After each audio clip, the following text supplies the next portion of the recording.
안녕하세요. 오늘은 사주팔자에 대해 한번 제대로 파헤쳐 보겠습니다. 이게 그냥 미신인지 아니면 나를 이해하는 어떤 특별한 도구가 될 수 있는지 같이 한번 알아볼까요? 사주팔자 하면 딱 떠오르는 게 있잖아요. 내 팔자는 정해져 있다. 바꿀 수 없는 운명이다. 이런 생각들. 근데요, 오늘은 그런 고정관념에서 살짝 벗어나서 이 오래된 지혜를 완전히 새로운 시각으로 한번 들여다보려고 합니다. 자, 그럼 제일 먼저 우리가 맨날 섞어 쓰는 두 가지 용어가 있거든요. 명리학이랑 사주팔자. 이 둘이 뭐가 다른지부터 확실하게 짚고 넘어갈게요.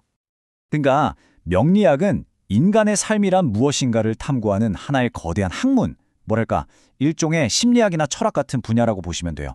그리고 사주팔자는 바로 그 명리학이라는 큰 틀 안에서 한 개인의 삶을 분석하고 해석하기 위해 사용하는 아주 구체적이고 핵심적인 툴 또는 언어인 셈이죠. 오케이, 그럼 이제 본격적으로 사주팔자라는 이름 그 자체에 숨어있는 비밀을 한번 풀어볼까요? 사실 알고 보면요, 생각보다 훨씬 직관적이고 간단합니다. 먼저 사주, 한자 그대로 풀면 그냥 네 개의 기둥이라는 뜻이에요. 이 네 기둥이 뭐냐면 바로 여러분의 태어난 그 순간을 나타내는 네 가지 시간 정보, 즉 태어난 연도, 월, 일, 그리고 시간입니다. 태어난 해, 태어난 달, 태어난 날, 태어난 시간. 이 네 가지는 절대로 바꿀 수 없는 나만의 고유한 시간 좌표잖아요. 옛사람들은 이 네 가지가 한 사람의 인생 전체를 떠받치는 아주 튼튼한 네 개의 기둥이라고 생각했던 거예요. 마치 집을 지을 때 기둥이 중요하듯이 말이죠. 기둥이 네 개라는 건 알겠어요. 사주. 그럼 뒤에 붙는 팔자, 즉 8글자는 대체 어디서 나온 걸까요? 여기서 정말 재미있는 개념이 나와요. 방금 말한 4개의 시간 기둥 있잖아요.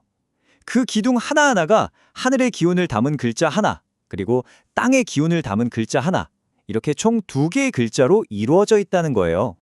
그럼 계산이 딱 나오죠?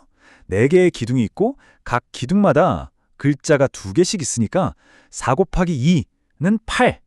바로 이 8개의 글자가 우리가 흔히 말하는 팔자의 정체입니다. 사주팔자, 정말 간단하죠? 그런데 왜 이렇게 많은 시간 중에 하필 우리가 태어난 그 순간이 중요하다고 하는 걸까요? 여기에는 아주 깊은 동양 철학적 사상이 담겨 있습니다. 엄마 뱃속에 있다가 세상에 나와서 응애 하고 내뱉는 그 첫 숨. 이게 그냥 숨쉬기의 시작이 아니에요. 동양 철학에서는 이걸 한 개인이 우주라는 거대한 시스템과 처음으로 연결되는 아주 성스러운 순간으로 봤습니다. 그러니까 우리가 첫 숨을 훅 들이마실 때 그 시간, 그 공간에 가득 차 있던 우주의 특별한 에너지를 내 몸 안으로 그대로 받아들인다고 생각한 거죠. 이 에너지가 내 몸과 마음에 딱 새겨져서 나의 기본적인 성향과 잠재력의 씨앗이 된다고 본 거예요. 자, 그런데 이런 눈에 보이지도 않는 우주의 에너지라는 걸 도대체 어떻게 읽고 해석할 수 있다는 걸까요?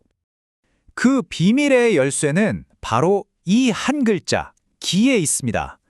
동양 사상의 거의 모든 것을 관통하는 핵심 개념이죠. 우리가 흔히 기운 좋다, 기 빨린다 할 때 그 기예요. 사주팔자는 뭐냐면 바로 당신이 태어난 그 순간에 우주를 채우고 있던 기의 상태와 성질이 어땠는지를 분석하는 일종의 에너지 번역 시스템이라고 할 수 있습니다. 그럼 그 번역은 뭘로 하느냐? 바로 이런 상징적인 언어들을 사용합니다. 음과 양, 그리고 우리가 잘 아는 나무, 불, 흙, 쇠, 물 같은 오행. 이런 기호들을 조합해서 그 순간의 에너지가 어떤 특징을 가졌는지, 즉 당신의 타고난 기질이 어떤지를 아주 섬세하게 설명해내는 거죠. 자, 이제 오늘 이야기의 가장 중요한 핵심 중의 핵심으로 들어가 보겠습니다. 사주팔자에 대한 가장 크고 오래된 오해를 바로잡는 시간입니다. 많은 분들이 사주에 이렇게 나와 있으니 난 어쩔 수 없어. 내 팔자가 이런데 뭘 하면서 사주팔자를 바꿀 수 없는 인생의 대본처럼 생각해요. 어떻게 보면 좀 무력하게 만드는 생각일 수도 있죠. 하지만 정말 중요한 건 이거예요. 사주팔자는 너의 결말은 이거야 라고 못 박는 예언서가 절대 아니라는 것. 오히려 너에게는 이런 재능과 성향이 있으니 이런 길로 가면 더 좋을 수 있어 라고 알려주는 일종의 가능성의 지도에 가깝습니다. 네, 바로 이겁니다. 사주팔자는 여러분을 운명이라는 감옥에 가두기 위한 게 아니에요. 오히려 나라는 사람이 어떤 강점과 약점을 가졌는지 이해하고 인생이라는 예측 불가능한 바다를 좀 더 지혜롭게 항해할 수 있도록 도와주는 나침반이자 지도 같은 역할을 하는 거죠. 결국 사주팔자는 나 자신을 더 깊이 이해하고 발견하기 위한 아주 유용한 도구라고 할 수 있습니다. 자, 만약 여러분 손에 여러분의 타고난 기질과 가능성이 그려진 지도가 쥐어진다면 여러분은 어떤 길부터 걸어가 보고 싶으신가요?